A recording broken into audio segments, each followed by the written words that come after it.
hope is other people. Hope is each other. And I hope it's not trite or like, I don't know, man, like goofy to say it.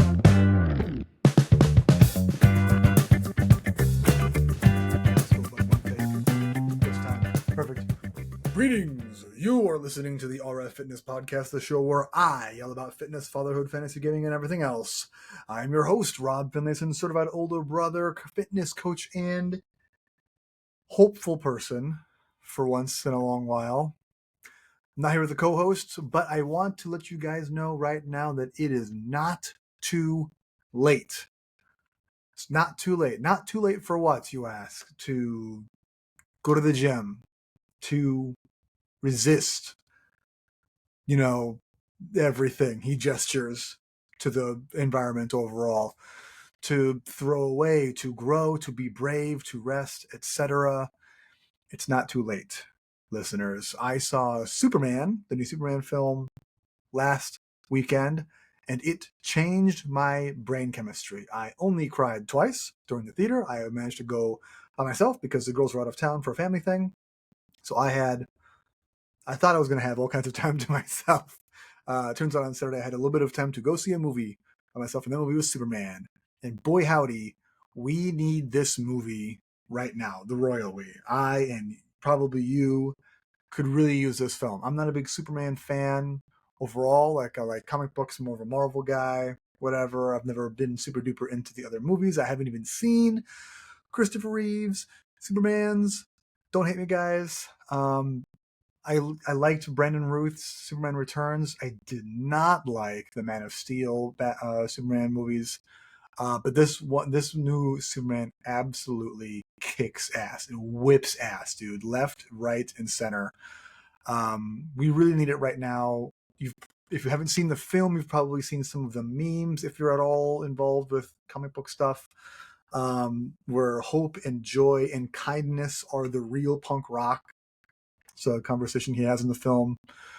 And I think that's really true, especially right now. I've seen some cuts of James Gunn, the director of the film, where he talks about it's the world right now. The status quo is to be very cynical about stuff, right? To empathy is a weakness, and to even consider other people is folly, and it's just foolishness, right? To look out for anyone other than numero uno, for yourself. And Superman says no to that, and I think I do too. I have for a long time. Hope and joy and kindness that you extend to yourself is radical. It's punk rock.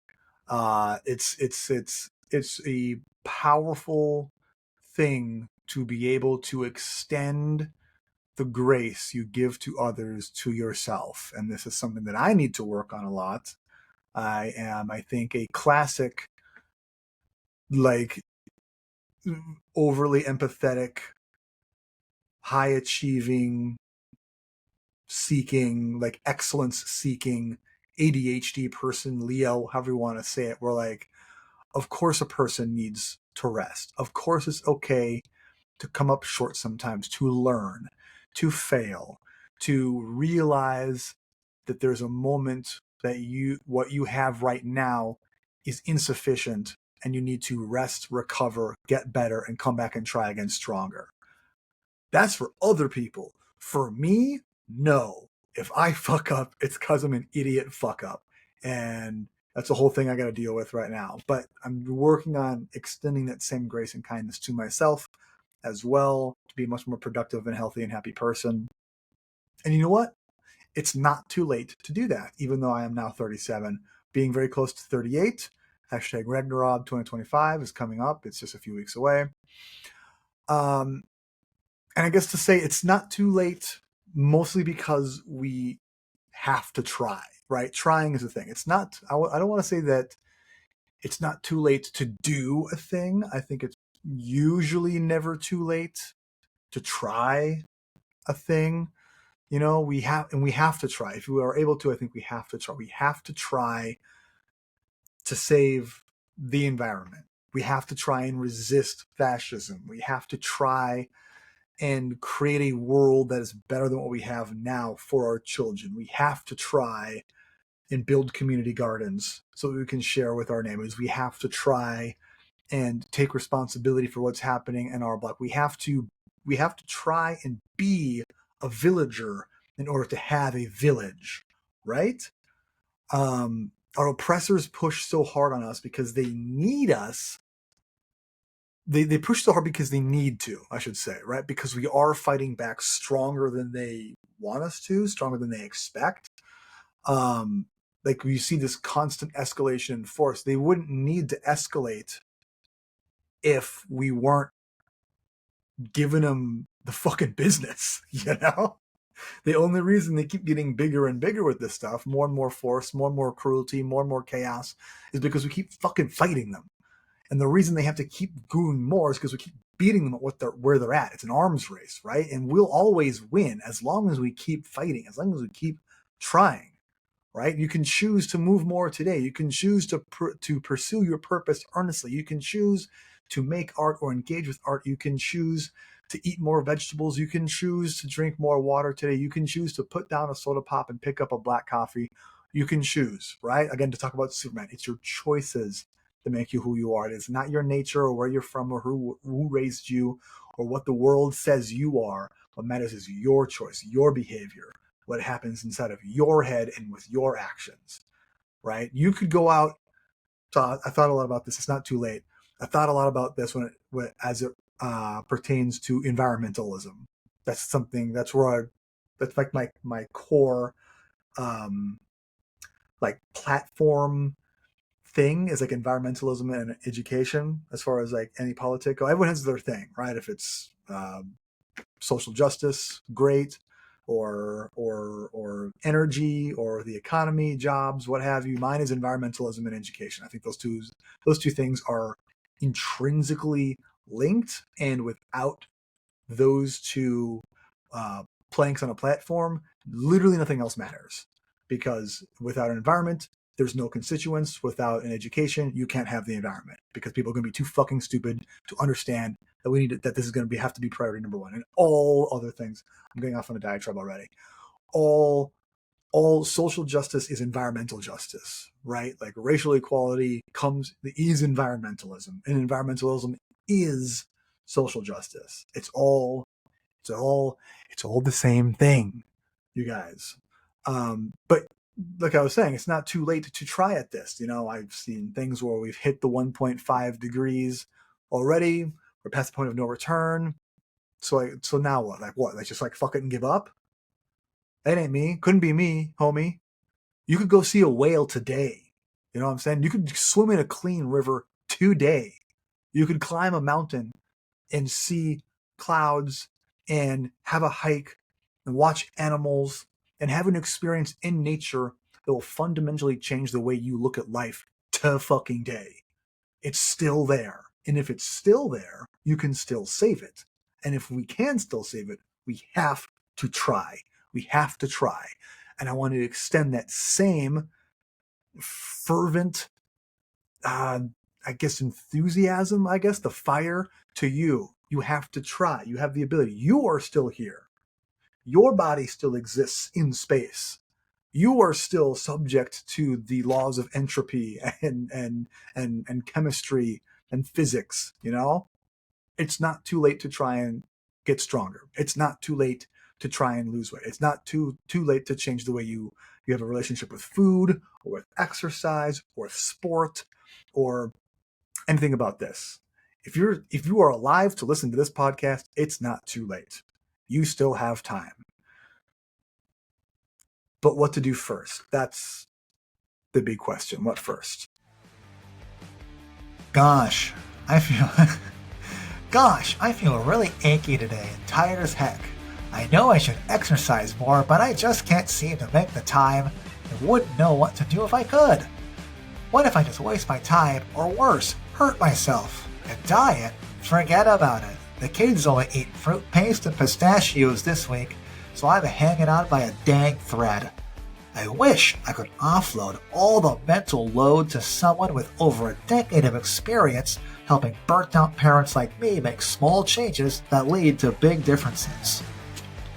Well, now there is! RF Fitness is the online, in-person, and now hybrid fitness coaching service that brings simplified, no BS health and fitness information to you at your pace, built for your life, and with options to fit your budget. I have helped expecting mothers, toddler parents, busy CEOs, black belts, craftsmen, and more to set, meet, and exceed their goals since 2012.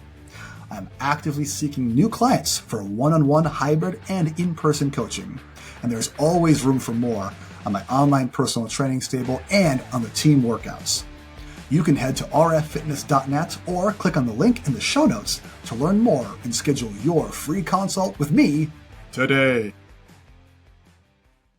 Well, the first thing I think is to always set a goal, right? And to set a goal is, I think, explicitly an exercise in hope.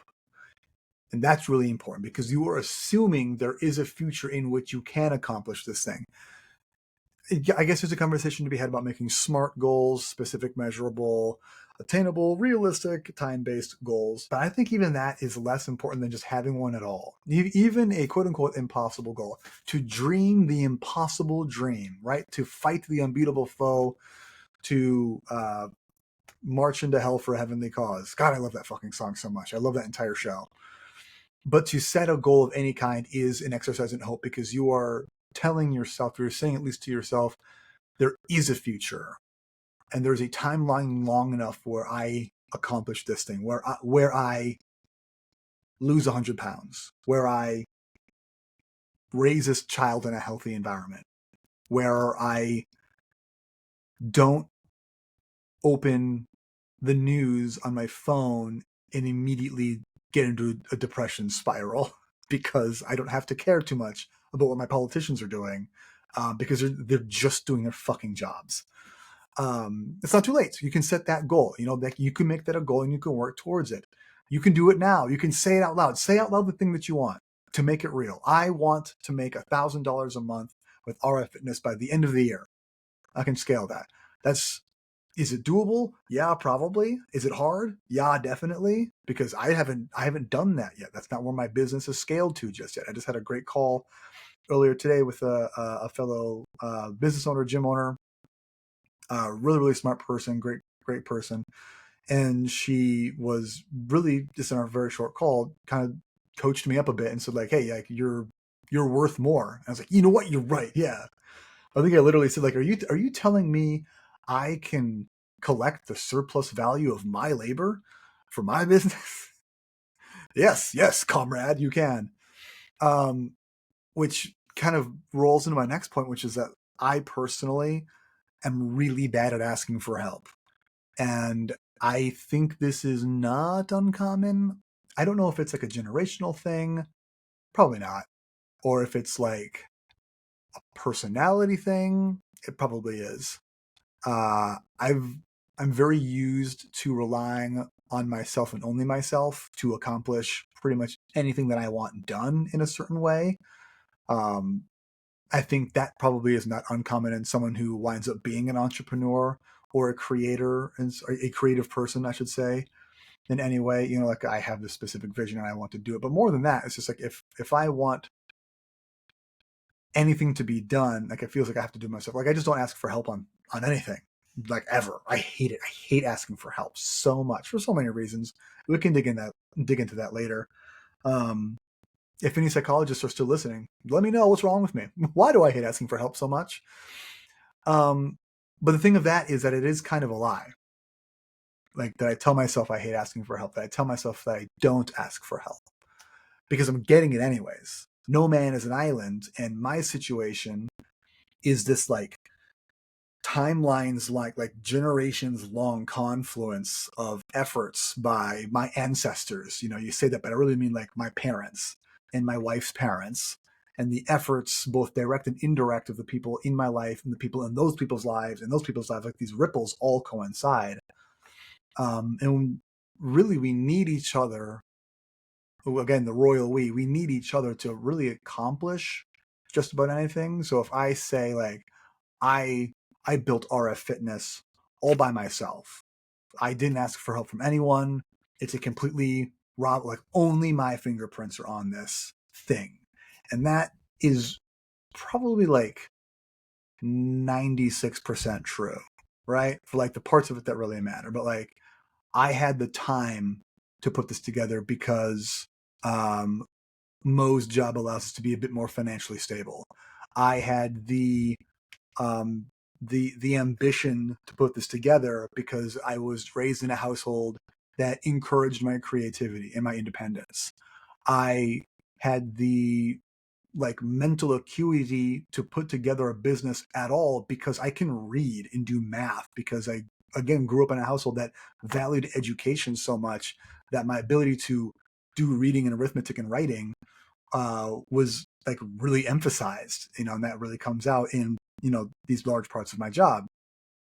And that's not just this business project, it's everything. It's family, it's business, obviously, whatever. It's BJJ, it's art. Like you can't do martial arts with one person. You can't do it by yourself. The whole point of martial arts is an interaction with another human being, whether that's offensive or defensive or consensual or not. I think belies sort of the nature of your particular art and how it expresses itself. Probably not the training. All training should be consensual, obviously. I talk about the culture of consent in martial arts already.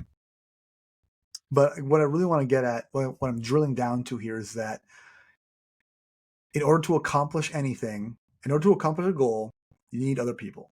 In order to accomplish a goal, you need to have hope. And to me, what that says is that hope is other people. Hope is each other. And I hope it's not trite or like, I don't know, man, like goofy to say it. Like I said, I saw Superman and it changed my brain chemistry. So now I'm thinking like a guy who wears big blue pajamas and says shit like golly when he gets hit really hard by a monster from outer space. So you can see kind of where I'm coming from. But yeah, I think I'm okay with saying it. Hope is other people. So even if you feel like, gosh, I know I feel it, the hopeless a lot of the time, it's really hard. It's really hard right now, dude. Fucking A. To feel like there's much to look forward to feel like there's much that we can do or can control, or that there's time left to accomplish the things I thought I would be able to do in this life. Because it's all just, drying up and burning away and being buried. The fact that I'm here saying this proves I'm wrong. Proves that there's time. It proves that it's not too late. That because of that, I have the ability, maybe even the responsibility, to try and help other people and to help myself, usually by helping other people. Helping other people helps me feel good. Hope is other people. I'll leave us with that. Very short episode today, guys. This has been the RF Fitness Podcast. Yes, I'm available for online coaching. To find out if it's right for you, you can head to rffitness.net. That's rffitness.net. Some changes coming soon. Soon, I say that this year, probably by 2026. Just the way things are kind of run and presented and priced out, and generally a little bit of an overhaul. I'm constantly iterating on this, but you can go to the website, scroll over to the bottom of that page. One, to see what kind of coaching I offer currently. This includes obviously the in-person and hybrid coaching packages, which I've just started to offer as well. But you can always hit join the party to jump into our community Discord server for free, which I highly recommend and invite you to. Our theme music is Funk AF by Everett Almond, as always. It is distributed, of course, by YouTube Studios. You know that because you always listen to the end. And thank you for listening, guys. And as always, keep resting. I'm bored with looking good. I got